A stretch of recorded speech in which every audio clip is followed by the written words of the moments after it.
Minority Leader Congresswoman Reneco. Please go ahead.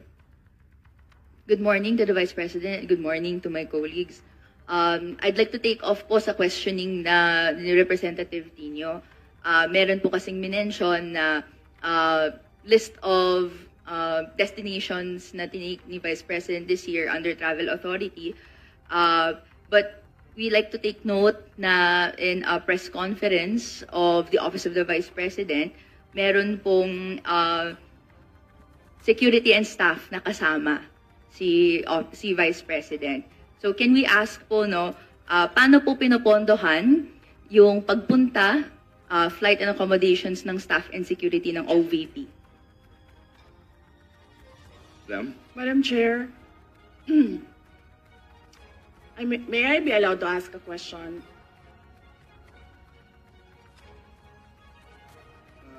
Depende sa nature, Madam Vice President. Yes. Magpinsan po ba si Congressman ko ngayon tsaka si Zaldi ko? Ano po yun? Gusto Mr. ko lang Chair, I can malaman. answer. Are they relatives? Please answer, Congresswoman Rene.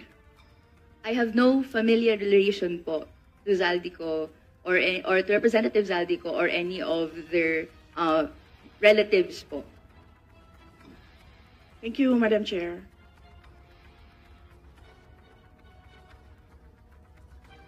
Let me just look for Please go ahead, ma'am. Look for the slide.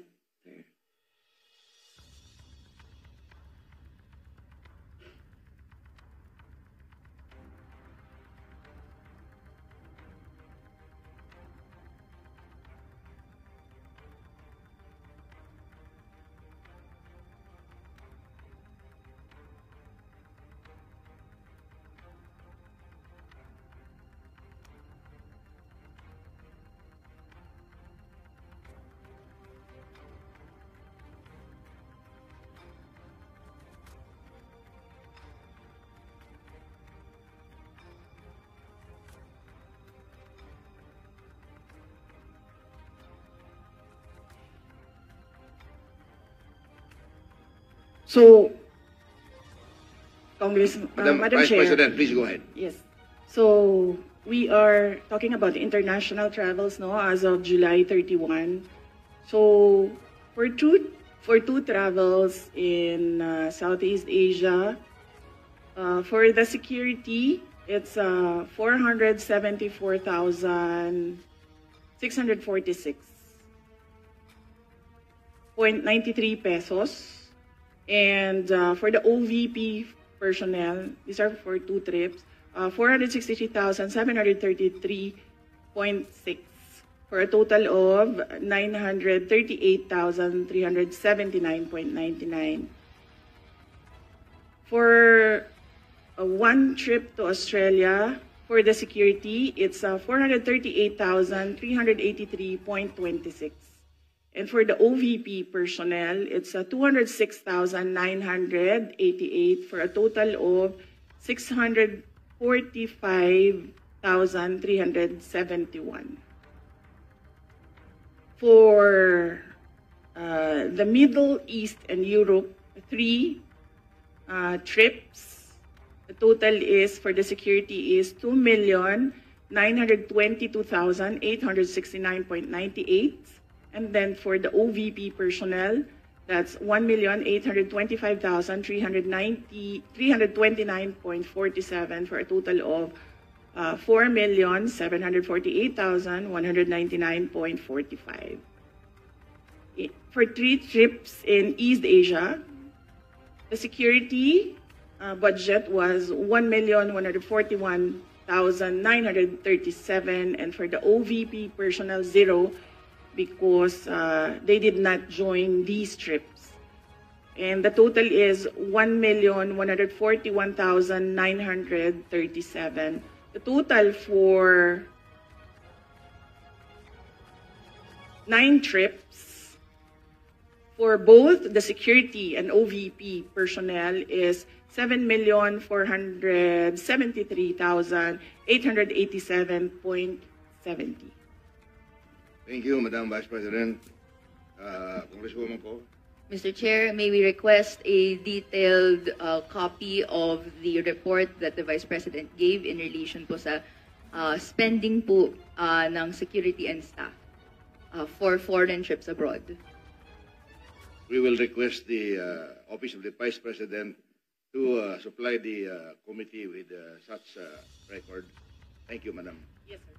Mr. Chair, I'd like to ask another follow-up question. Ilan po yung staff and security na dala po ng Office of the Vice President in these trips na funded po, na of this breakdown ng fund na binigay?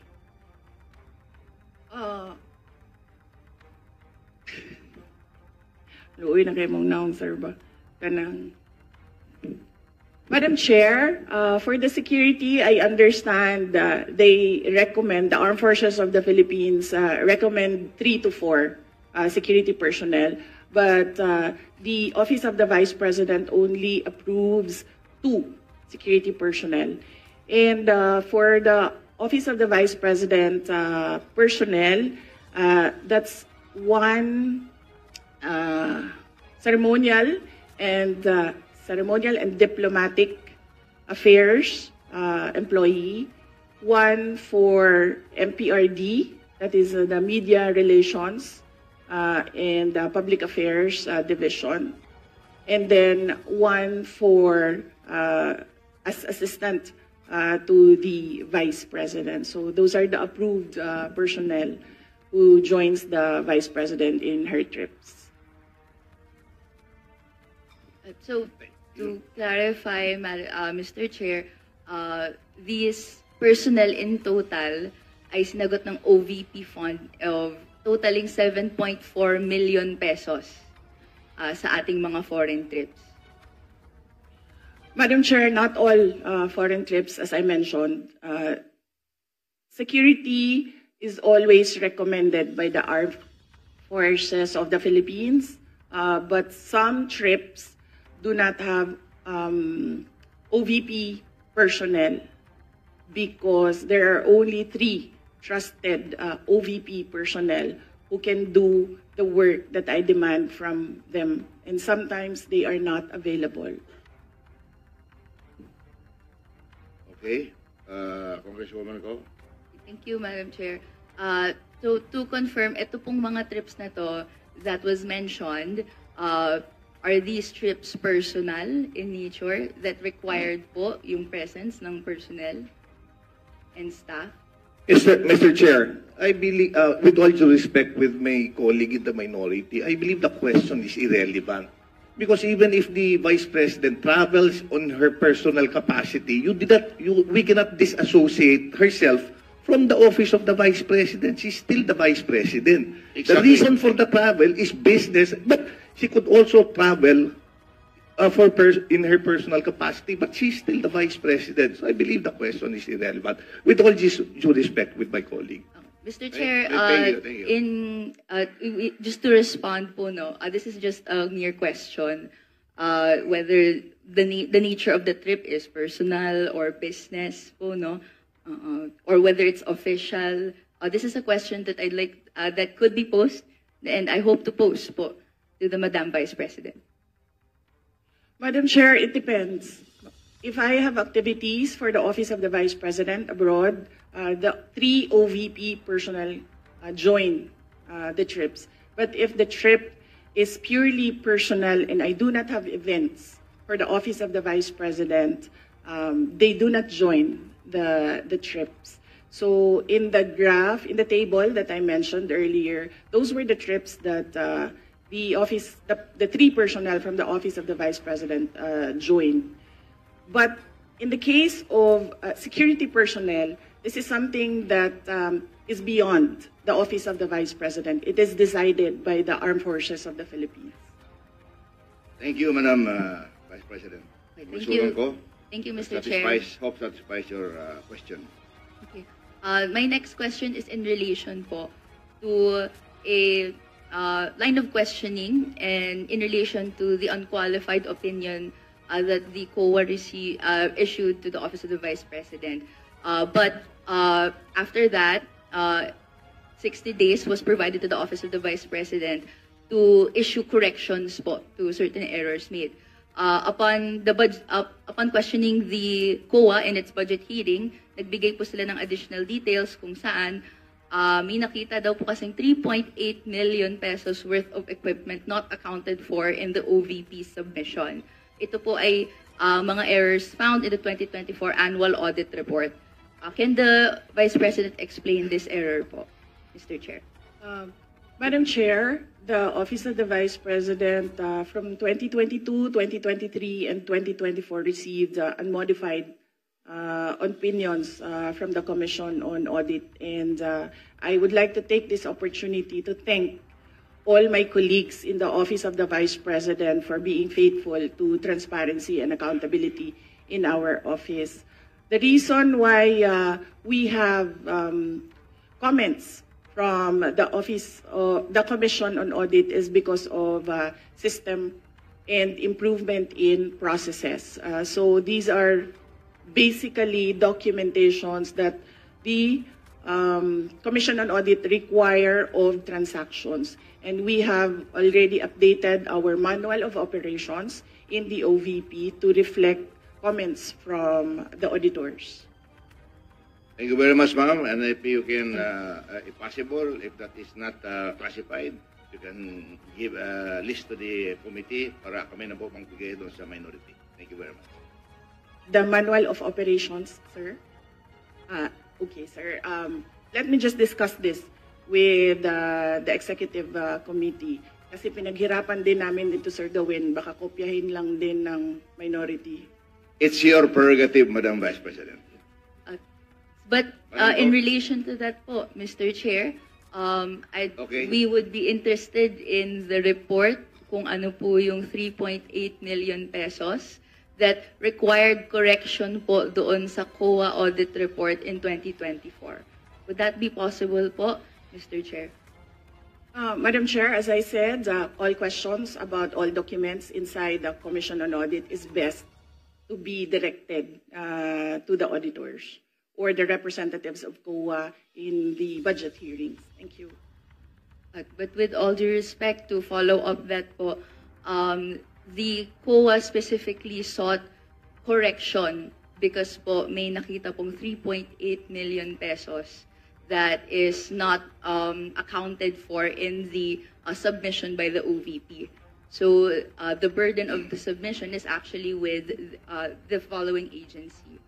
So, which is why in the exercise of legislative oversight, we would like to be enlightened kung ano po yung error na po ito. And tama po, para maiwasan in the future, a report po on what it is would be appreciated. So, ang question ko po is, would that be possible po, Mr. Chair? Madam Chair, usually the Commission on Audit, the auditors review documents, and sometimes they do not see the attachments in the correct submissions. Sometimes the attachments that are required are found in other submissions and reports, and these attachments are required by auditors in every report. That is why right now we already have a checklist. If this is the process, if this is the project, there is a checklist on the attachments because auditors review the documents, and the auditors require the attachment of documents, and sometimes these documents are not attached to a specific report. So what we did, Madam Chair, is create a checklist and to improve the system. The personnel from the Office of the Vice President go through the checklist before they submit. Okay. Anything else, Congresswoman Ko?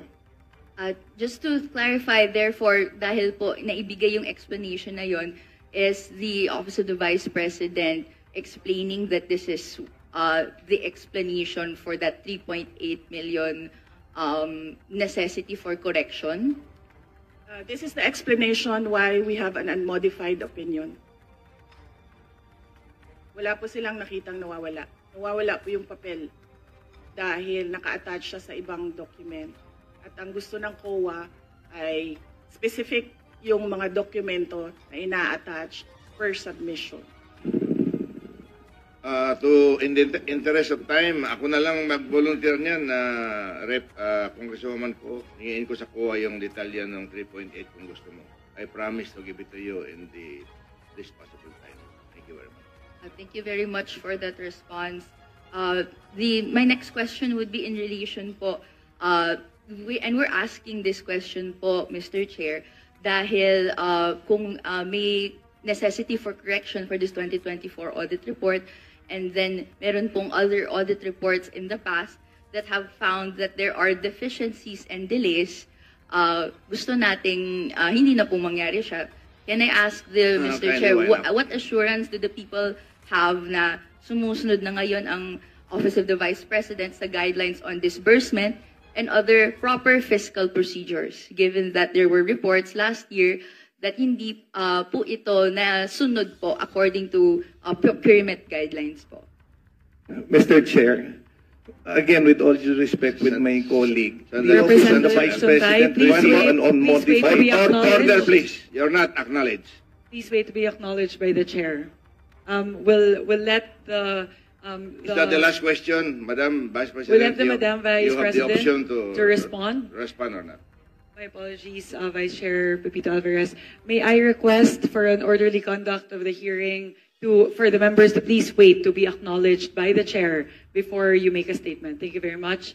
The floor is now with the Vice President to respond to the question of Representative Ko.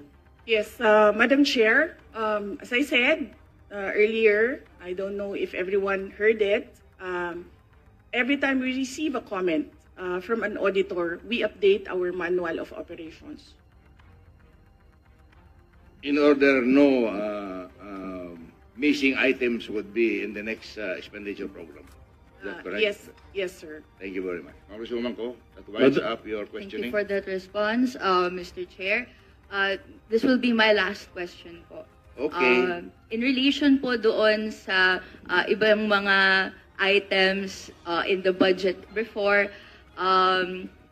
we have taken note that if confidential funds of the Office of the Vice President, according and as revealed to the good governance hearings, was dispersed to the security heads or the VP-SPG.